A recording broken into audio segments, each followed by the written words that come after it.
Okay folks, this is a video of a Hobart welder and system that I fixed up, or I set up for myself.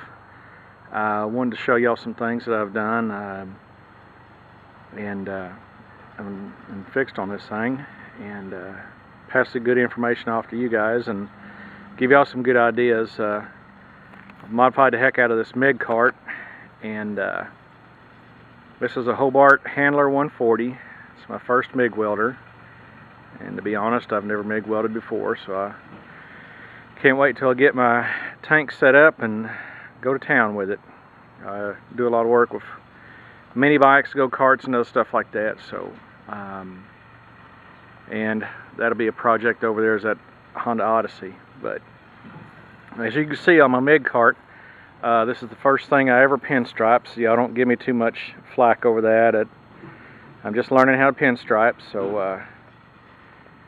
I got a ways to go. But I took some helmets that I had and decided to throw a little color to them, put my nickname on them. And as you can see on that one, this side up, that always helps. The MIG cart, if you noticed, I got zoomy pipes on there. If you look at the tire or the wheels, I gave them white walls. I did pinstriping down the side. You can see on the Hobart welder that I wrapped the cables with split loom and zip tied them in place. That's to help keep abrasions and other crap like that out of the way. Now this is a Harbor Freight MIG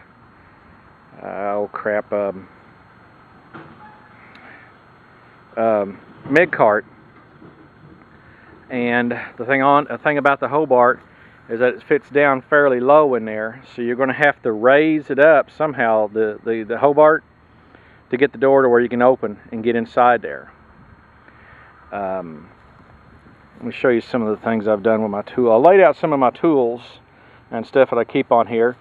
I keep my glasses inside a little container like that. They're the dollar store kind, and I got the little lanyard on them.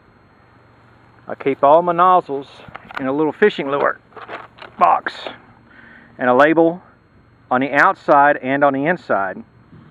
Now I went and I bought a whole batch of the Harbor Freight tips, but I didn't know that they do not fit on a Hobart.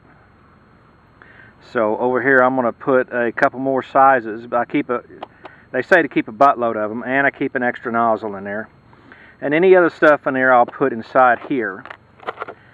You got to keep measuring devices. Your gel, which is your nozzle gel, it's an anti-splatter. Keeps muck and splatter from out of the nozzle. They say run it a little bit and get it nice and warm, and then dip it inside there, and that'll help keep the splatter off. Wire cleaner, measuring, tape measure. I bought these cleaner pads. I've always heard that was real good advice on them. They clip over the wire. You can see the picture right there. The wire, before it gets to the feeder, you just clip one on there, and you use 3-in-1 oil. You kind of coat them down with it. It'll add a little bit of drag, but not much. But it keeps the product clean as it's going through the unit. So your liner will keep in better shape. I got a bunch of these magnets, and I put at every area I put the angle. Wrote it right on there so it's easier to see and do. And I got a whole slew of them. I got 1, 2, 3, 4, 5, 6, 7, 8 of them on there. If you're going to keep extra wire and all, put it in a bag. I keep my receipts and extra parts and stuff inside bags like that. Helps to have one of these around. You got to have your MIG wires too. Got all my gloves and everything down at the bottom. That's the helmet I'm going to use mostly with the MIG, the solar powered one. I wanted to go fancy on that. Hope you guys like them zoomy pipes. I kind of give it that dragster look right there. Now you can see it's got two factory little brackets right here to wrap your wires and stuff around. These little zip tie things come from the dollar store. They're real cheap and you can get them anywhere, and they help a lot. You can see I did a little bit more on the pinstriping here. I didn't do too bad there. There's some places it looked like crap. And like I said, I'm learning, and I'll get better at it with practice. I just got through building this other bracket to hold the power cord. It's made out of aluminum. It's just some stuff that I had laying around, but to make things neater. I had these laying around. They're a magnetic, I don't know if it's stainless steel or aluminum, but it's got the flame look, make it look cooler. I built this ground attachment because the ground clamp that comes with it is real cheap and cheesy. All I did was clip the end and put a bigger 1/2-inch notch thing on it. I bought this at Harbor Freight, and I took this just old scrap piece of aluminum and bent it, drilled 2 holes, and put a handle right there. So just wherever I'm at, I just set it up like that. I got it. And I did cover the ground with split loom. I think that's 10-footer. Now on the back, you can see I practiced a little bit more on pinstriping. There's not a setup on these for a fire extinguisher. I highly recommend putting one on there, because when I get my tank set up right there, I got plenty of room, and I was looking all over where to put that fire extinguisher so it wouldn't get in the way, and so I decided to put one right there. I tried a little pinstriping on it. Yeah, I don't make too much fun of it, so I'm learning. I'll get there one of these days. And I had an extra set of these what's called truck nuts laying around, and I kind of messed around with them, threw a little paint on them, trying some stuff out. Gotta learn. But these carts are fairly inexpensive, and there's one bad thing about them. They're not good in the, like say, out in the yard. You got a lot of weight up high, they'll tip over on a, they're good for a cement floor. That's about it. But you can see how I made the white walls on there, and the grass is sticking to the paint. Did the pinstriping on there.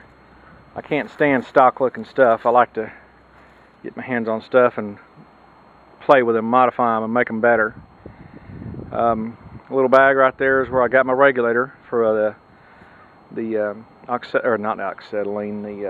argon CO2 tank, which I haven't got yet. But I did some research, and this is the best that I could find for my shop. All I got is 110, so I have to have something that's going to do 110. I recently found a good deal on a Miller that's got a spool gun at the same price that I bought this one for, and but I suspect that the Miller is a 220 unit, and I won't be able to use it in my shop. But the spool gun system will be great if we're going to it could do all of them: aluminum, steel, and stainless steel. But I hope I gave you some good ideas on stuff to how to pimp out your MIG carts and stuff. Like I said, I'm looking forward to getting a hold of this thing and doing some fun stuff with it. It's neat. I mean, like I said, I hate stock looking stuff, so that's why I did stuff like this, and I hope I gave you guys some ideas to pass on and do to your stuff. And by the way, them little zoomy pipes, if y'all can't figure it out, is a PVC conduit bend. I believe that's a 45. You can use a 45 or a 90, and then you glue the edges together. And I just drilled a little hole right down there, and there's a wood screw with a washer that holds it on there. Real simple.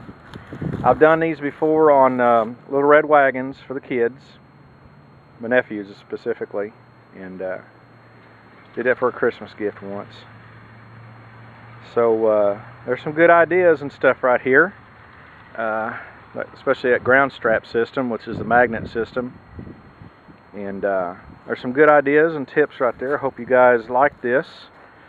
And let's see some pimped out MIG carts out there. Yeah, you can see Just show you at the front. I did a little painting there at the front. Put my name on it. Anyhow, y'all do some good work out there, and hope you like this. Bye.